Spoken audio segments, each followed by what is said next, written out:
Catholics believe that Pope is God's representative on earth.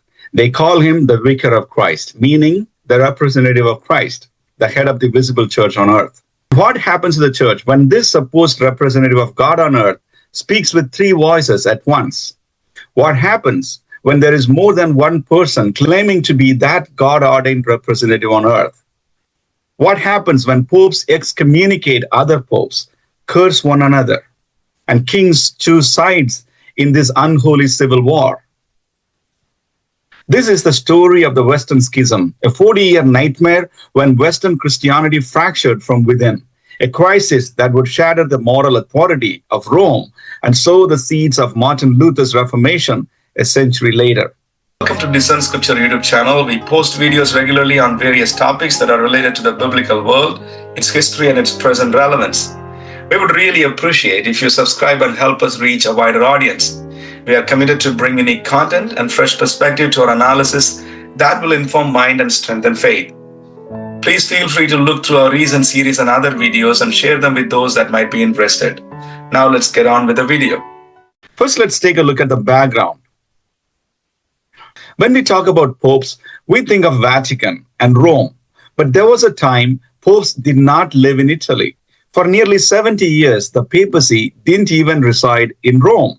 From 1309 to 1377, 7 popes ruled not from the eternal city of Rome due to political instability, but from Avignon, France, under the shadow and power of the French kings. Historians call this the Avignon papacy, or more bluntly, the Babylonian captivity of the church. The church that once stood above kingdoms now bowed to the kings of France.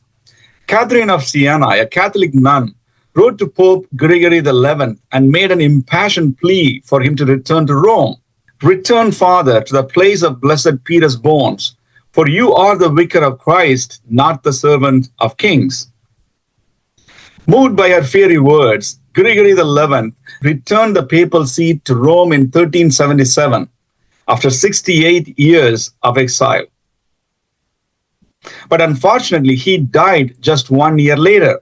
Now, the cardinals faced the most dangerous question. Who would be the next pope? Where would he rule? Rome or Avignon? That brings us to the next topic. 2 popes, 1 throne. The Roman mob surrounded the conclave that was attempting to elect a new pope. They were screaming, "We want a Roman pope, or at least an Italian." Terrified of the mob, the cardinals elected Bartolomeo Prignano, the Archbishop of Bari. He took on the name Urban VI. Europe rejoiced. Rome had its pope again. But Urban's fiery temper soon turned friends into enemies.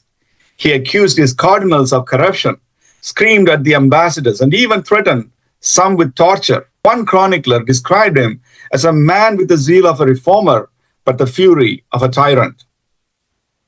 Unable to bear him, 13 cardinals fled Rome and met secretly in Fondi, declaring that Urban's election had been forced by mob violence, therefore invalid. They elected a new pope, Robert of Geneva, who became Clement VII and returned to Avignon. And just like that, Christendom had 2 popes. Each pope declared the other as Antichrist. Each excommunicated the other and demanded obedience from all of Europe. The world map became a chessboard of faith. France, Scotland, Spain, and Naples stood with Avignon.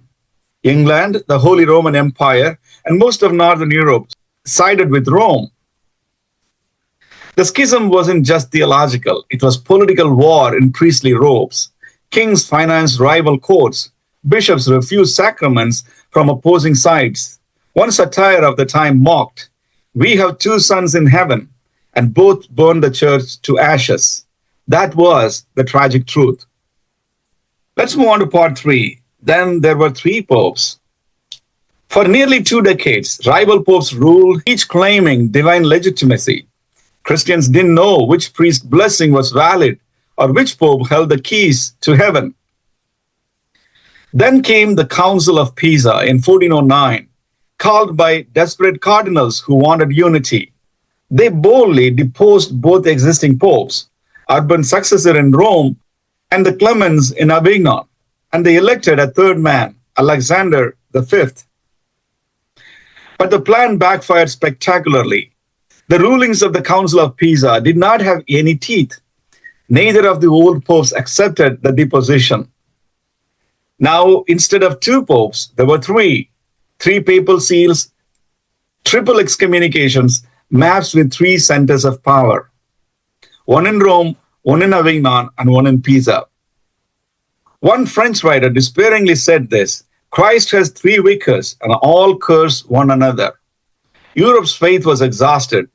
Ordinary believers saw corruption, pride, and greed where once they saw divine order. The papacy, the supposed rock of unity, had become a symbol of division and became an object of mockery. Now let's move on to talk about the end of this schism. Firstly, the issue was resolved through the Council of Constance between 1414 to 1418, a gathering of bishops, theologians, and even kings. Presided over by Holy Roman Emperor Sigismund, it aimed to end the schism, reform the church, and restore faith in Christendom. At the Council of Constance, the Pisan Pope, John XXIII, fled in disguise, but was captured and deposed. The Avignon Pope, Benedict XIII, refused to step down and was excommunicated. The Roman Pope, Gregory XII, in a rare act of humility, resigned voluntarily for the sake of ecclesiastical unity. Finally, in 1417, the council elected Pope Martin V, ending nearly 40 years of papal chaos. As the bells rang across Europe, people wept, not with joy, but with relief. The nightmare was over, but the scars ran deep. This will not be forgotten, nor lost to the times. Here we can talk about the aftermath of the Western Schism.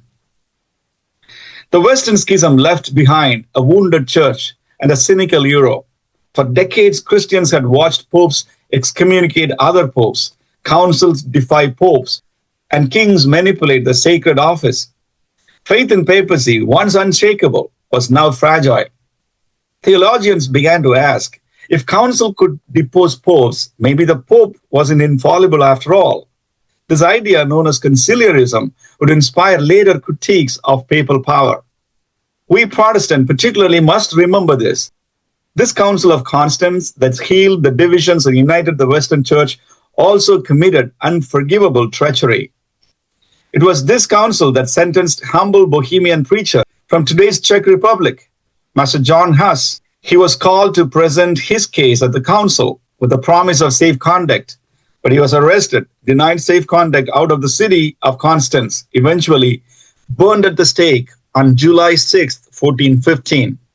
John Huss was one of the undeniable inspiration for Martin Luther.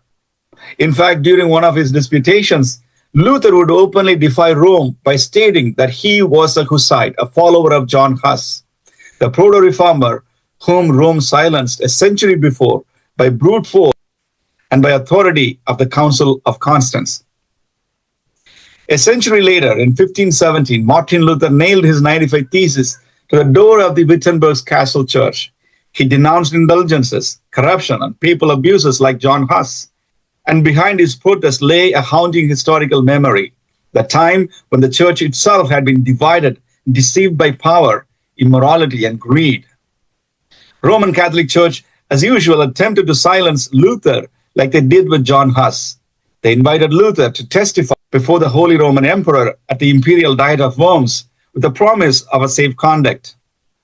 There were eerie similarities with John Huss' appearance before the Council of Constance with Luther's appearance at the Diet of Worms. However, Luther went into the Diet of Worms and made his final case against Catholicism successfully. Luther said, "I cannot and will not recant anything, for to go against conscience is neither right nor safe. Here I stand, I can do no other, so help me God." This time, the Catholic Church couldn't silence Luther. Reformation finally exploded, and Protestant movement finally separated from the bondage of Rome after the Diet of Worms in 1521. We have a separate video on what happened at the Diet of Worms in our channel. I will add the link in the description. You may check it out.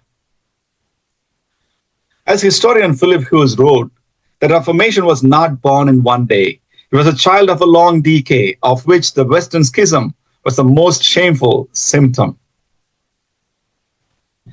Here is my closing reflection. For 40 years, Christendom lived with 2, then 3 popes, each calling himself the Vicar of Christ, each cursing the other, each excommunicating the other. The believers, every one of them at that point in history, lived under the anathema or curse of other popes. It was a time of great turmoil in the church that led to the calls for reform and changes. Though the church ended with 1 pope, the world would never see papacy the same way again. Because faith, once fractured, is not easily mended. And from the cracks of the Western Schism grew the earthquake called Protestant Reformation in 1517. The authority of the corrupt, immoral, greedy Roman Catholic Church would be eventually challenged. Papacy itself would be rejected as unbiblical, and scripture would be restated about councils and pope.